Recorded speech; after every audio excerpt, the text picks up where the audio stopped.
नमस्कार, बहुत स्वागत है आपका। इंडिया वॉइस देख रहे हैं आप, मैं हूं आपके साथ शिवम सोनी। हरक सिंह रावत और हरीश रावत के बीच की सियासी जंग किसी से छिपी नहीं है। हरीश रावत कांग्रेस की टिकट पर हरिद्वार से लगातार चुनाव लड़ते रहे हैं, जिस पर हरक सिंह दाव भी लगातार चुनाव लड़ने की मंशा जताते रहे हैं। इसी कड़ी में हरक सिंह रावत ने अब हरीश रावत और मौजूदा हरिद्वार सांसद रमेश पोखरियाल निशंक पर निशाना साधा और चुनाव लड़ने की मंशा जताई है, जिससे एक बार फिर से सियासी जंग तेज हो गई है। रिपोर्ट आप पहले देखिए। हरिद्वार पार्लियामेंट से हरिद्वार पार्लियामेंट ने दो तीन मुख्यमंत्री दे दिए। हरिद्वार पार्लियामेंट ने केंद्र में मंत्री दे दिए। क्या मिला कि हरिद्वार को क्या मिला? हरक की चुनावी हनक अब चुनावी जुबान पर सवार हो चुकी है। अभी तक जो हरक कह रहे थे कि पार्टी आला कमान का जो निर्देश होगा उसका पालन किया जाएगा, पार्टी हरीश रावत को उम्मीदवार बनाएगी तो उनका भी समर्थन करेंगे, लेकिन अब वही हरक सिंह खुलकर हरिद्वार से चुनाव लड़ने की बात कर रहे हैं। हरक सिंह रावत ने कहा कि अगर वो हरिद्वार से चुनाव लड़ते हैं तो हरिद्वार को ऊंचाई पर ले जाएंगे, जिसका वो हकदार हैं। वहीं पूर्व सीएम हरीश रावत और मौजूदा हरिद्वार के सांसद रमेश पोखरियाल निशंक पर हमला बोलते हुए कहा कि हरिद्वार ने दो मुख्यमंत्री दिए, लेकिन फिर भी इस शहर में ऐसा कुछ नहीं हुआ जो देखकर नेताओं की पीठ थपथपाई जा सके।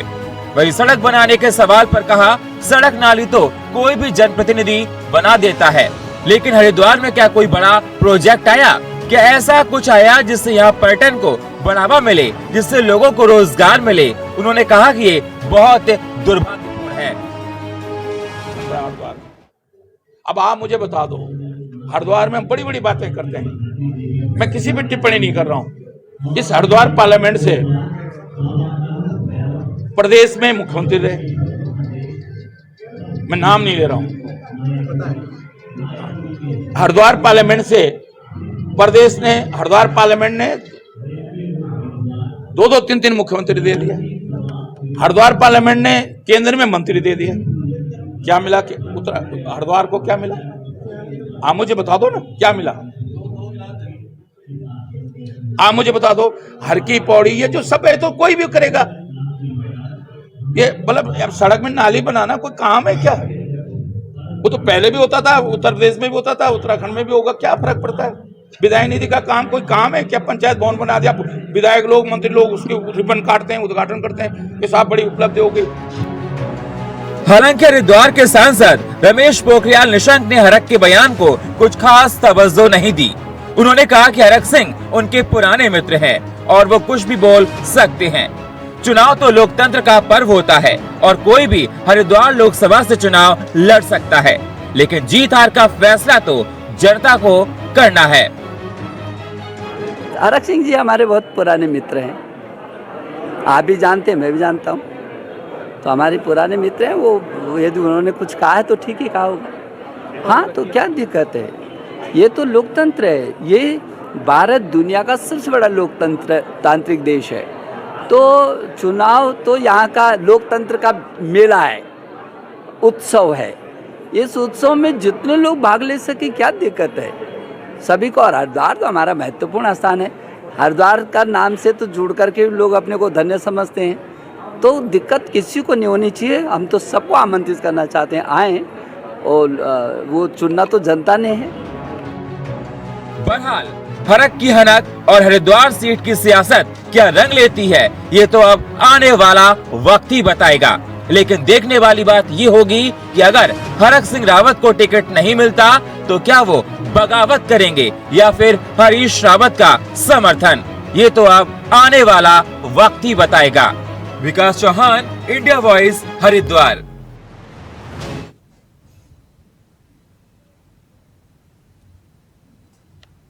तो ग्राफिक्स के जरिए आपको समझाते हैं हरक की हनक क्या चुनावी सनक है, क्योंकि हरक सिंह रावत ने हरिद्वार से चुनाव लड़ने की मंशा जाहिर की है। फिर कह डाली मन की बात हरक सिंह रावत ने। क्या हरिद्वार से वाकई में चुनाव लड़ेंगे हरक सिंह रावत? क्या वाकई में पार्टी प्रतिनिधित्व उन पर भरोसा जताएगा? पार्टी क्या हरक सिंह रावत को उम्मीदवार बनाएगी हरिद्वार लोकसभा सीट से 2024 के लिए? हरीश रावत या फिर हरक सिंह, आखिरकार किसको मिलेगा टिकट? क्योंकि सीट एक है, दावेदार दो हैं। हरीश रावत को टिकट मिला तो क्या करेंगे हरक सिंह रावत, तो वहीं हरक सिंह रावत को टिकट मिला तो क्या करेंगे हरीश? हरदा का करेंगे समर्थन या करेंगे जंग ऐलान? एक बड़ा सवाल। क्या नेताओं की जिद पर कांग्रेस की फजीयत नहीं होगी? यह भी एक महत्वपूर्ण सवाल है जो लगातार बना हुआ है। लंबे समय से हरिद्वार से चुनाव की मंशा जाहिर कर रहे हैं दोनों ही नेता। तो वहीं हरीश रावत की काफी लंबे समय से दावेदारी यहां से मानी जा रही है। क्या कांग्रेस पूरी करेगी हरक सिंह रावत की मुराद? हरक की हनक चुनावी सनक। अगर कांग्रेस हरक सिंह रावत की मुराद पूरी करती है तो फिर हरीश रावत का क्या होगा, जो कि दिग्गज नेता हैं, पूर्व मुख्यमंत्री हैं प्रदेश के? एक बड़ा सवाल है।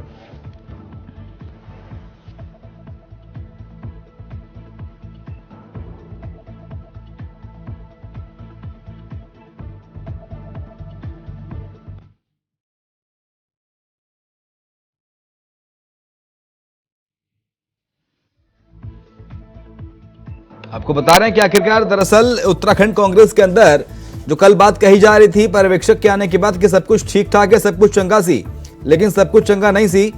यहां पर तो एक दूसरे के खिलाफ यहां पर बगावत की जो बयार है वो चलती हुई नजर आ रही है। हरीश सिंह रावत जहां से दावेदारी कर रहे थे वहां से चुनाव लड़ने की मंशा जाहिर कर दी है हरक सिंह रावत ने। तो क्या कांग्रेस की मुराद, कांग्रेस पूरी करेगी हरक सिंह रावत की मुराद? और हरक सिंह रावत की मुराद अगर कांग्रेस करती है पूरी तो फिर अधूरी रह जाएगी क्या हरीश सिंह रावत की जो उम्मीदवारी है, वो जो दावेदारी है वो?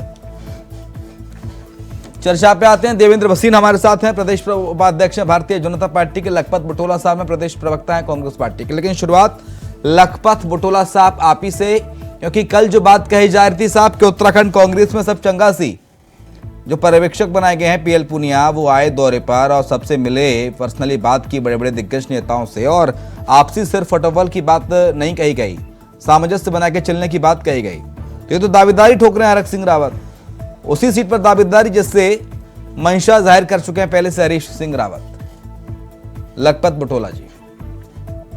निश्चित रूप से जो आपने कहा है, पुनिया साहब ने कहा है, कांग्रेस में ऑल इज वेल, कहीं कोई दिक्कत नहीं, सारे लोग एकजुट हैं, सामंजस्य है।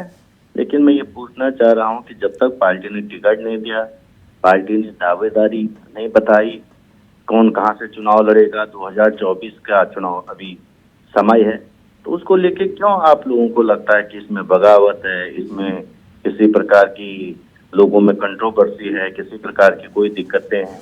इसको लेके मुझे लगता है कि मीडिया के मित्र भी काफी सचेत हैं, वो चिंता करते हैं, उसके लिए धन्यवाद। लेकिन मैं कह सकता हूं कि दावेदारी करना, क्षेत्र में घूमना, लोगों के बीच जाना, तो 1 से 2 दावेदार, लोकसभा पे 4 दावेदार, 8 दावेदार, 10 दावेदार होना कोई बुरी बात नहीं। पार्टी भी मजबूत होती, संगठन मजबूत होता, लोगों से कनेक्टिविटी ज्यादा होती। जितने ज्यादा दावेदार होंगे जितनी कनेक्टिविटी लोगों से होती, पार्टी की विचारधारा जाती है, लोग जुड़ते हैं, उसमें कहा किसी प्रकार की दिक्कत है। ठीक है, लेकिन सर अगर एक सीट से 2 दावेदारों की सीट तो एक है, अब हरिद्वार को आधा आधा तो नहीं किया जाएगा कि साहब आधी सीट से आप लड़ लीजिए, हरक सिंह रावत चुनाव लड़ लें, और आधी सीट से हरक सिंह रावत चुनाव लड़ लें? ऐसा तो होगा नहीं। सीट एक है, दावेदार 2 हैं, तो फिर दूसरे उम्मीदवार को कैसे बनाएगी कांग्रेस पार्टी? क्योंकि ये सर फटोफल नहीं है तो सर क्या है? ये जो बात कही जाती है उत्तराखंड कांग्रेस के अंदर सब कुछ ठीक ठाक नहीं चल रहा है, आप ही के नेता इस तरह की बातों को हवा देते हैं दावेदारी करके, मंशा जाहिर करके, या फिर ये कह दिया जाए कि जो पार्टी जिस पर भरोसा जताएगी उसी को टिकट मिलेगा, पार्टी जिसे मुकम्मल समझेगी उसी पर बाजी मारी जाएगी, बाजी लगाई जाएगी। ये निश्चित रूप से आप समझ लीजिएगा कि पार्टी जिसपे भरोसा जताएगी, जिसको कांग्रेस का सिंबल मिलेगा, चुनाव तो वही लड़ेगा ना। लेकिन दावेदारी ये 2 नेता कर रहे हैं ना सर, एक पूर्व मुख्यमंत्री हैं, एक पूर्व सांसद हैं। एक सीट पे 2 लोग दावेदारी करे, 4 करे, 5 करे, 10, जितने ज्यादा करेंगे उतना अच्छा है। कांग्रेस की विचारधारा उतनी जनमानस तक जाएगी, लोगों के बीच जाएगी, ठीक है, लोग एक दूसरे से कनेक्ट, ठीक है। लेकिन फिर बगावत भी होती है ना सर, फिर बगावत भी होती है एक दूसरे के खिलाफ। जब किसी को टिकट नहीं मिला और किसी और को टिकट मिल गया तो फिर नुकसान पहुंचाएगा फिर पार्टी को उसी क्षेत्र में। लेकिन देवेंद्र भसीन साहब किस तरह से देखते हैं हरक सिंह रावत के इस बयान को, 1 सीट दावेदार 2? कांग्रेस में स्थितियां बहुत खराब हैं और पहले कहा जा रहा था कि इनके केंद्रीय नेता श्री पुनिया जी के आने के बाद स्थिति ठीक होगी और आपस में जो अंतर है, जो भिन्न भाव हैं, वो दूर होंगे। लेकिन हमने देखा उसमें कोई असर नहीं पड़ा। सभी लोग जैसे कि पहले अपनी अपनी ढपली थी और अपना अपना राग बजा रहे थे, और कांग्रेस के अंदर जिस प्रकार का एक गृह युद्ध चल रहा है वो कम नहीं हुआ बल्कि और तेज हो गया। अब हरक सिंह जी के द्वारा जो हरिद्वार पर दावा किया जा रहा है तो एक सामान्य दावा नहीं है। जैसे हमारे भाई लखपत जी कह रहे थे, अगर सामान्य दावा होता तो कोई दिक्कत नहीं होती, लेकिन ये दावा नहीं है। अपने आप में सीधा सीधा उन्होंने कहा है कि मैं चुनाव लड़ूंगा हरिद्वार लोकसभा सीट से, सीधा उन्होंने घोषणा कर दी अपनी तरफ से। और अभी जो उन्होंने बयान दे दिया कि हरिद्वार में किया किसने, उन्होंने पूर्व मुख्यमंत्री का नाम तो नहीं लिया, लेकिन सीधा सीधा उन्होंने जो है हरीश रावत जी पर प्रहार भी किया। तो हालात अच्छे नहीं है निश्चित तौर पर। बाकी भारतीय जनता पार्टी का जहाँ तक सवाल है, तो भारतीय जनता पार्टी कोई चुनाव कांग्रेस से लड़ने के लिए आए, हमें कोई अंतर नहीं पड़ता। हरीश रावत जी आए, हरक सिंह जी आए, हमें कोई अंतर नहीं पड़ता। भारतीय जनता पार्टी अपने तरीके चुनाव लड़ेगी, जिसे पार्टी अपना टिकट देगी, वो चुनाव के हमारे मुखिया होंगे, चुनाव में हमारे प्रत्याशी होंगे। और निश्चित तौर पर जिस प्रकार से पूरे देश के अंदर स्थितियां हैं और जिस प्रकार से हमारे वर्तमान में जो सांसद हैं, जो केंद्रीय मंत्री भी रहे डॉक्टर निशंक ने काम किया है, तो निश्चित तौर पर प्रदेश सरकार और केंद्र सरकार द्वारा जो काम किए गए हैं उनके आधार पर हम अपना चुनाव इसमें जीतने जा रहे हैं। कांग्रेस के हालात बिगड़े हुए हैं, आने वाले दिनों में और बिगड़ेंगे। अगर लखपत जी पर पार्टी प्रवक्ता के नाते जो कह रहे हैं, लेकिन पीएल पुनिया के आने के बाद तो कांग्रेस पार्टी का संगठन कह रहा था, कांग्रेस पार्टी कह रही थी कि सब चंगा सी, कोई दिक्कत ही नहीं है। कोई चंगा नहीं हुआ जी, कोई चंगा नहीं हुआ। हाँ। तो हालात और खराब हो गए। अगर पूनिया जी यहाँ पर कमरा बंद बैठक में कोई निर्देश दे करके जाते हैं, हाँ। अगर वो बिल्कुल जमीनी स्तर पर सब लोगों से बात करते हैं और केंद्र के द्वारा यानी कि राहुल जी के द्वारा भेजे गए प्रतिनिधि का भी यहाँ पर सम्मान उस रूप में दिखाने को तो हुआ, लेकिन उनके निर्देशों का पालन नहीं हुआ। तो सीधा सब बात यह है कि उत्तराखंड के कांग्रेस के नेता केवल और केवल अपने वर्चस्व की लड़ाई लड़ रहे हैं। और ये बात हरक सिंह जी पे इसलिए भी लागू होती है कि विधानसभा चुनाव में चुनाव नहीं उनको टिकट मिला पार्टी की तरफ से, उनके कहने पर टिकट दिया गया, जबकि शर्त उनकी ये थी कि 2 टिकट दिए जाए। पार्टी ने एक टिकट दिया, उन्होंने चाहा उनको दिया गया, लेकिन वो चुनाव हार गए। अब हरक सिंह जी के सामने दिक्कत क्या है कि विधानसभा में वो नहीं है, तो आगे आने वाले राजनीतिक जीवन में वो कैसे सर्वाइव कर पाएंगे, ये प्रश्न उनके सामने है। अब उनके सामने दिखाई ये दे रहा है कि बाकी जगह तो उनको नजर नहीं कुछ आ रहा। अब उनको लगा जहाँ हरीश रावत जी हैं वहां पर अपना दावा पेश किया जाए तो शायद यहाँ कुछ बात बन सकती है। ये तय कांग्रेस करेगी, हमने तय नहीं करना, लेकिन कांग्रेस के अंदर की जो कला है वो बिल्कुल एक बार पुनः दिखाई दे रही है। और जैसा कि आपने कहा कि जिसको टिकट मिलेगा और दूसरा दावेदार उसके लिए कितनी मदद करेगा, कांग्रेस का इतिहास से बताता है कि कांग्रेस में जिस प्रकार से अंदरूनी मारकाट होती है तो भी इसमें दिखाई दे। ठीक है, लेकिन क्या माना जाए लखपत बुटोला साहब, ये कांग्रेस की इमेज को खराब करने वाली बात नहीं कही जाएगी क्या? क्योंकि राहुल गांधी के द्वारा, कांग्रेस के शीर्ष नेतृत्व के द्वारा, सोनिया गांधी के द्वारा पीएल पुनिया साहब को भेजा गया था, साहब जाइए मामला गड़बड़ चल रहा है, थोड़ा ठीक करके आइए। पीएल पुनिया जी आए, 4-5 दिन रुके भी, बंद कमरों में बैठक हुई, मान मनोबल का दौर चला, लेकिन नतीजा क्या निकला? ढाक के 3 पात। आज फिर बयान आ गए हरक सिंह रावत का। देखिए, आप 2 चीज समझ लीजिए। पहले तो किसी लोकसभा में हो या विधानसभा में, हाँ, कम से कम 3 कैंडिडेटों का पैनल जाता है, तो एक ही तैयारी करेगा तो 2 का केवल खाना पूर्ति भाजपा की तरफ भेजेंगे क्या? देखो, ये लोकतंत्र का तकाजा है। जो अपने को मजबूत जनता के बीच दिखाएगा, जो सर्वे आएगा, जो रिपोर्ट्स आएंगी, उस रिपोर्ट के आधार पे पार्टी टिकट तय करती है। पहली बात है। दूसरी बात है, आप इस चीज को समझिए कि भाजपा दर्द में जाने वाली है। कांग्रेस से लोकसभा टिकट लड़ने के लिए पार्टी के लोगों में उत्साह है। पार्टी का कार्यकर्ता चाहता है कि हम चुनाव लड़े। इसका मतलब वो जानते हैं कि भाजपा दर्द में जाने वाली, भाजपा इस प्रदेश से सुपड़ा साफ होने वाला 24 का। ये क्यों नहीं मानते आप? जिस पार्टी का वजूद नहीं होगा उस पार्टी से क्यों दावेदारी करेगा कोई? जिस पार्टी में कोई नहीं होगा उस पार्टी में क्यों लोग लड़ना चाहिए? तो इसका मतलब कांग्रेस बहुत मजबूत हो रही है उत्तराखंड के अंदर, और 24 में भाजपा का यहाँ सुपड़ा साफ होगा, भाजपा शून्य पे रहेगी। पहली बात ये। दूसरी बात मैंने कहा है, दावेदारी करना कोई बुरा नहीं है। जनता के बीच जाना, कनेक्टिविटी करना, अपना संवाद रखना, अपनी बातों को रखना, पार्टी की विचारधारा ले जाना, पार्टी के साथ जन मानस तक जुड़ना, उस बहुत अच्छी बात है।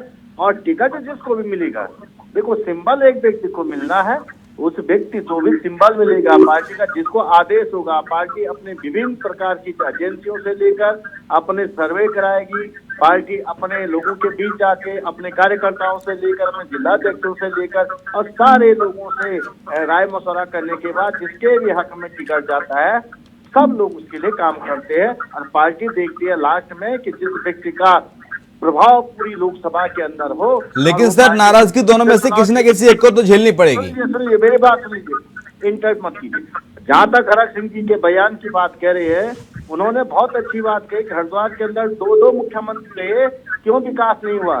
त्रिवेंद्र जी रहे, कोई विकास ही नहीं हुआ, डोईवाला का विकास नहीं हो पाया। निशंक जी रहे, डोईवाला का विकास नहीं हो पाए। हरिद्वार में सांसद बनने से पहले हरिद्वार का प्रतिनिधित्व करते हुए दो मुख्यमंत्री रहे, लोकसभा के अंदर, लोकसभा क्षेत्र के अंदर दो मुख्यमंत्री रहे। इन्होंने कुछ काम ही नहीं किया।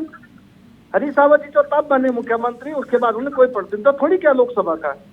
ये तो भाजपा के दोनों विधायकों दो मुख्यमंत्रियों को कहा उन्होंने कि भाजपा के मुख्यमंत्री रहते हुए कोई काम ही नहीं हुआ हरिद्वार लोकसभा के अंदर, न विधानसभा के अंदर हुआ। डोईवाला विधानसभा के आप अंदर देखोगे, यदि आपका कैमरामैन जाएगा, रिंग रोड से लेकर डोईवाला की road, sugar mill road, Bhaniyawali road देखो आप, चाहे उसके अंदर आप चार तमाम 16 से लेकर पूरे क्षेत्र में जहाँ बालावाला टुन्नावाला सड़कें खुदी पड़ी है, गड्ढे नाले हैं, बिजली नहीं आ रही, पानी 10 दिन से जोगीवाला में पानी नहीं आ रहा, वो हाल हो रखे हैं स्मार्ट सिटी के नाम पे। तभी तो दो नेता दावेदारी कर रहे हैं कि नहीं देखिए हरिद्वार की स्थिति हम ठीक करेंगे। दूसरा नेता कह रहा है कि नहीं देवेंद्र भसीन, हरिद्वार की स्थिति हम ठीक करेंगे। हरिद्वार की इतनी बुरी स्थिति कर रखी है रमेश पोखरियाल निशंक ने कि दो नेता दावेदार हो गए और कह रहे हैं कि देखिए साहब हम करेंगे, नहीं साहब हम करेंगे। इतना मतलब क्रेडिट लेने का होड़ मचा हुआ है कि हरिद्वार की स्थिति को ठीक करने के लिए दो बड़े नेता आ गए हैं सामने जमीन पर। देखिए जो बुटोला जी कह रहे हैं कि भाजपा सातल में जा रही है, तो ये उनकी खुशफहमी है। अगर वो रहना चाहें तो हमें दिक्कत नहीं है, लेकिन रिकॉर्ड तो ये नहीं बताता। पिछले लोकसभा चुनाव में उत्तराखंड की 5 सीटें हमने जीती, केंद्र में माननीय मोदी जी प्रधानमंत्री बने, सरकार बनी। उसके बाद विधानसभा चुनाव हुए, हमने सारे पुराने मिथक तोड़ते हुए हमारी पार्टी दोबारा जीत करके आई, पुष्कर सिंह धामी जी मुख्यमंत्री हुए। फिर चुनाव हुआ चंपावत का, उसे भारतीय जनता पार्टी जीते, इनके कैंडिडेट को 5-6% ही वोट मिल पाया। उसके बाद हमारे हरिद्वार जिला पंचायत का चुनाव हुआ, वो हमारे हक में गया। जितने उपचुनाव हुए वो हमारे पक्ष में गए। कांग्रेस तो लगातार साफ होती जा रही है। अब कांग्रेस के नेताओं को इसमें दिखाई देता है कि नहीं बहुत हमारी पार्टी मजबूत हो रही है, तो वो इनकी गलतफहमी रहते हैं, तो हमें कोई आपत्ति नहीं है। जहाँ तक काम का सवाल है, तो काम के सवाल में अगर हमने हरिद्वार कुंभ के दौरान जितने बड़े बड़े फ्लाईओवर और सड़कें बनी हैं, वो पूरा स्थितियां बदल गई हैं। और आज यात्रा के समय में जिस प्रकार से बाहर से यात्री आकर के अपने आप को एक बदला हुआ हरिद्वार देख रहे हैं, और जिस प्रकार से गंगा को साफ करने का काम चल रहा है, अन्य सुविधाएं यहाँ पर दी जा रही हैं, सड़कें बन रही हैं और सारी सुविधाएं आगे बढ़ रही हैं, उन सबको देखते हुए हमारा काम हुआ। लेकिन कांग्रेस के नेताओं को ना तो 4 और रोड दिखाई देता है, ना ऋषिकेश कर्णप्रयाग की हमारी रेल लाइन दिखाई देती है, ना उनको आयुष्मान योजना दिखाई देती है, उन्हें कुछ दिखाई नहीं देता। उन्हें केवल राहुल गांधी दिखाई देते हैं। हाँ, इतना जरूर है कि वे जो है आपस में लड़ने से बाज नहीं आते, क्योंकि वो पार्टी और विचारधारा के लिए नहीं लड़ते, वो लड़ते हैं केवल अपने वर्चस्व के लिए। और ये जो हरिद्वार का मसला है कि दो लोग बड़े नेता दावेदारी में है, तो ये उनकी वर्चस्व की लड़ाई है, पार्टी को लेना देना इस बात से। बाकी कांग्रेस के लोग जाने इसको टिकट दे, उसको टिकट दे, हमें उससे कोई मतलब नहीं है। लेकिन जो बुटोला जी कह रहे थे, भारतीय जनता पार्टी उत्तराखंड की 5 सीटें दोबारा जीतने वाली है, शानदार तरीके से जीतेगी।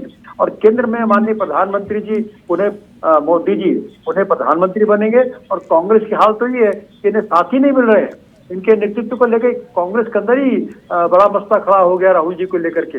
इन सारी बातों में कांग्रेस पहले अपना जमीन को एक बार देख ले, तो उनके लिए बेहतर होगा। अगर हवा में रहना चाहते हैं तो रहें, और जितना नेतृत्व पर सवाल उठ रहे हैं लखपत बुटोला साहब कि पार्टी का नेतृत्व ठीक नहीं चल रहा है और नेतृत्व की बात नहीं मानी जा रही है पार्टी के आला नेताओं के द्वारा, बड़े नेताओं के द्वारा, तभी इस तरह से ये सरफटफल की स्थिति सामने आ रही है।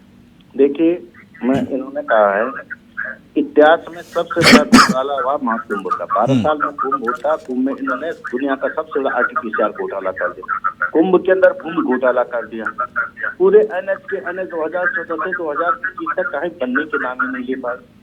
आप कह रहे रेल में तो चमोली रहता हूँ, मुझे तो कहीं रेल चलती हुई दिखती नहीं। सड़कें खुद के जोशीमठ बैठने वाला है पूरी तरह से, कई टनलें हैं, कर्णप्रयाग में जमीनें बैठे, गाँव के गाँव, छोटे पुराने शहर धंसने।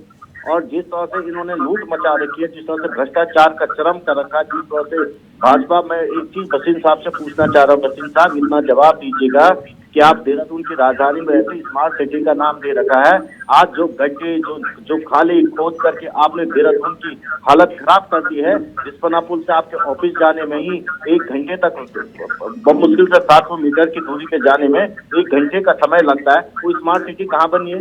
वो स्मार्ट विलेज कहाँ बने? एक स्मार्ट विलेज का नाम दिखा दीजिए जो बोल दिया था आपने, एक स्मार्ट सिटी बता दी जो चकाचक जो सपने आपने दिखाए थे वो बन गए। आप इस चीज को बताएं, 2 करोड़ रोजगार मिल गए आपको, 15 लाख आपको मिल गए, महंगाई का मुल्क, डीजल पेट्रोल 30-32 पे आ गया। क्या सपने दिखाए थे? बहुत। लेकिन लखपत बुटोला एक बात बता दीजिए, लखपत बुटोला साहब, हरक सिंह रावत और हरीश रावत दोनों कांग्रेस के 2 दिग्गज नेता हैं। आप एक चीज सुन लीजिएगा, सर 2 दिग्गज नेता हैं, कैसे मनाएंगे इनको? एक रूटेगा तो एक को मनाना पड़ेगा, दूसरे रूटेगा तो उसको मनाना हर पड़ेगा। कोई मानेगा पार्टी जिसको सिंबल देगी, कांग्रेस का मैंने लेकिन पार्टी की बात ही मान कर रहे हैं, ये तो बात नहीं मान रहे पीएल पूनिया की। और तैयारी करना, आपके जो पर्यवेक्षक हैं पीएल पूनिया, उनकी बात नहीं मानी जा रही है, तो पार्टी की बात कहां से मानेंगे? पूनिया जी ने मना थोड़ी किया कि कोई तैयारी मत करो। मैं बद्रीनाथ विधानसभा से तैयारी करूं, मुझे मना थोड़ी किया। जिसको टिकट मिलेगा, हाथ का सिंबल मिलेगा, वो चुनाव लड़ेगा। तैयारी करने में क्या बुराई है? हरिद्वार के अंदर 4 आदमी ने 10 आदमी तैयारी करे, जिनके पूर्व अध्यक्ष जी, पूर्व मंत्री जी खुद हरिद्वार से दावेदारी कर रहे, उसमें कोई कौशिक साहब करे, निशंक साहब करे, बिरवेन साहब करे, उसमें कोई ऐतराज थोड़ी है भाई। ठीक है, ये तैयारी है सर, ये दावेदारी नहीं है देवेंद्र भसीन, इसे तैयारी कहते हैं। कांग्रेस पार्टी की परिभाषा है तैयारी की, ये दावेदारी नहीं है। दावेदारी करनी चाहिए, अरे करनी चाहिए, लोकतंत्र है। परिभाषा है, देखिए हमारे सामने आ गई उनकी जो पार्टी विरोधी गतिविधि है, वो भी तैयारी है। तो तैयारी तो कर ही रहे हैं लोग अपने अपने लिए, पार्टी के लिए थोड़ी कुछ कर रहे हैं। और दूसरी, हमारे यहाँ पर अगर कुछ लोग तैयारी करते हैं तो सबकी एक भाषा होती है कि जो पार्टी तय करेगी हम उस निर्णय को मानेंगे, उसके लिए काम करेंगे, और ऐसा होता भी है। लेकिन कांग्रेस में तो हमने देखा, अब ये दावेदारी इस रूप में नहीं करे, किसी ने नहीं कहा कि जो पार्टी तय करेगी। हरक सिंह जी ने ताल ठोक दी कि मैं तो चुनाव लड़ूंगा, और उठा करके जो पूर्व मुख्यमंत्री के नाम पर बुटोला जी बड़े तरीके से भाजपा को बात डाल रहे हैं। लेकिन बुटोला जी, सच्चाई है कि वो अपने हरीश रावत जी पर प्रहार कर रहे हैं, और ये तो केवल एक इंडायरेक्ट प्रहार था उनका आज, उससे पहले कई बार प्रहार कर चुके हैं। तो इसलिए वो सीधी सी बात समझिए आप लोग भी कि हरक सिंह जी का निशाना निशंक जी या त्रिवेदी जी नहीं है, उनका निशाना सीधे तौर पर हरीश रावत जी है, क्योंकि उनकी जो प्रतिद्वंदिता है वो प्रतिद्वंदिता हरीश रावत जी के संग है कि हरीश जी का टिकट कटेगा तो पूरा टिकट मिलेगा। अगर हरीश जी अच्छा काम कर रहे हैं तो पार्टी क्यों टिकट देगी उनको? तो तभी टिकट कटेगा जब उन्होंने अच्छा काम नहीं किया होगा, और वही बात जोर दे करके हरक सिंह जी कहना चाहते हैं। ओके, बहुत शुक्रिया आपका देवेंद्र भसीन साहब चर्चा में शरीक होने के लिए। लखपत बुटोला साहब, आपका शुक्रिया चर्चा में शरीक होने के लिए। तो आखिरकार सवाल यही है कि पार्टी संगठन किस पर मोहर लगाएगा, किसकी दावेदारी कितनी प्रबल मानी जाएगी, क्योंकि कांग्रेस के खेमे से 2 नेता, और दोनों ही नेता दिग्गज हैं अपने आप में। एक पूर्व मुख्यमंत्री हैं हरीश रावत, तो दूसरे हरक सिंह रावत हैं। रावत वर्सेस रावत चला, लेकिन किस रावत पर संगठन में लगाएगा बाजी, ये महत्वपूर्ण सवाल। इसी के साथ हमारे इस खास पेशकश में खबरें लगातार जारी हैं।